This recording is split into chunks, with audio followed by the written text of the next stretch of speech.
నిలబడు. ఈ వాల్మీకి జనాంగానికి చెప్పి నిలబడి మళ్ళీ ఫస్ట్ ఈ మల్కాపురం గ్రామంలో వెనకపో.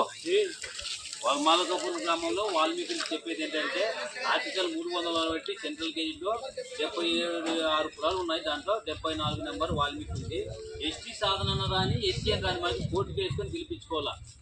మరి ముకురన్ సారు, అరుణ్ కుమారు, రాజేష్ పోరాడతారు. నాన్న కూడా ఒక ఆల్ ఇండియా సంస్థ సైనికులు చెప్తున్నాను. మీరు కూడా వాల్మీకులు మల్కాపురంలో తెలుసుకొని మేలుకొని కోలుకొని మరి మానవత్వంతోన సంఘ సభ్యులు చేసుకోండి. ఈ కోటలో భక్త కన్నప్ప శబరి గుహుడు ఏకలేవు వీరు ప్రకారం బతకండి, సాధించండి, మేలుకోండి, భయభక్తులండి, దాన ధర్మం చేయండి, పరోపకారం కలిగి ఉండండి. వాల్మీకి అన్న లవకుశ చదువు చెప్పాడు కదా, మీరు ఇంటింటికి ఆడపిల్లలు చదివించుకోండి. ఈ కనపది ఇచ్చాను ఎవడన్నా కర్నూలు దమ్ము నమ్మకోటి వాల్మీకి ఛాలెంజ్, ఎవడన్నా 50,000 ఛాలెంజ్, ఆర్టికల్ 300 తప్ప నిరూపిస్తే ఛాలెంజ్ వాళ్ళు కాలికి దూరిపోతాను. ఈ మల్కాపురం ఈరోజు వాల్మీకి జనాంగాన్ని చెప్పేది ఏంటంటే కోయిలకు మూల పురుషుడు భక్త కన్నప్ప శబరి గుడి ఏకలేవుడు చెప్పాను. కాబట్టి మీరు కూడా మేలుకొని కోలుకోండి, సత్యం గ్రహించండి. కోయిల చరిత్ర రాసినాను, మీరు కూడా కొట్టించి ప్రచారం చేయాల. కాబట్టి దయచేసి వాల్మీకి సోదరులు, నా ప్రియమైన సోదరులకి అందరికి చెప్పేది ఏంటంటే ఆడపిల్లలు మగులు చదివించుకోండి.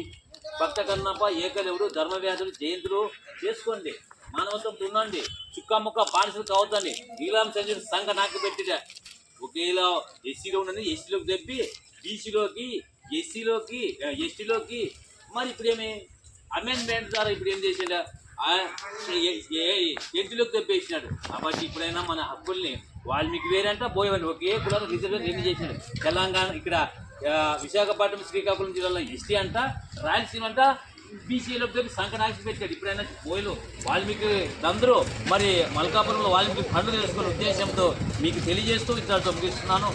పోయిలందరూ మేలుకొని కోలుకొని ఆడపిల్లలు మగపిల్లలు చదివించుకోండి. ముందు ఇట్లా కరపత్తి కొట్టించి పంచండి. ఇలా కరపత్తి కొట్టించాను 10 ఒక్కరు మేలుకోవాలనే ఉద్దేశంతో అందరికి వాల్మీకులందరికీ ధన్యవాదాలు తెలియజేస్తూ ఈ మాటలు ముగిస్తున్నాను. జై భీమ్, జై వాల్మీకి. తెల్ల పాయింట్ నల్ల కోటు వేసుకొని ప్రపంచంలో ఎవడు చదవనంత చదువు చదివి మహానుభావుడు. ఆయన నిలబటానికి ఆకాశం సరిపోదు, ఆయన నిలవటానికి భూమి సరిపోదు. విశ్వమానవుడుగా అవతరించిన బాబాసాహెబ్ అంబేద్కర్ పేరు చెప్తే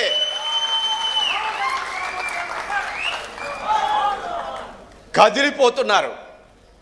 పార్లమెంట్ ఎవరిది? బాబాసాహెబ్ అంబేద్కర్ది. ఈ దేశానికి 3 రంగుల జెండా ఇచ్చింది ఎవరు? దానికి ధర్మచక్రాన్ని అద్దింది ఎవరు? బాబాసాహెబ్ అంబేద్కర్.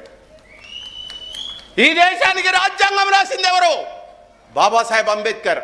అసలు బాబాసాహెబ్ అంబేద్కర్ని పక్కన పెడితే ఈ దేశమే ఒక మనువాద దేశం, ఇక పనికి మాలిన దేశం ఇది.